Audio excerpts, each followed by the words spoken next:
I'm gonna show you another exercise that'll help improve the extension. Here we go. So I'm gonna use a foam roll to assist me with this one, is go on to your heels.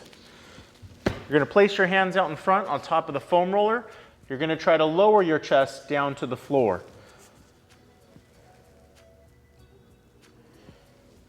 Arch it up and try to lower it down to the floor. As you can tell, my spine is extending. I can round and then extend, trying to just push my chest to the floor, which should give me a little bit of that extension motion in the thoracic spine. I can go ahead and get a little bit further out with the foam roll and really just try to pull my chest down to the floor. All right, so that's how you work on the thoracic spine mobility as far as extension.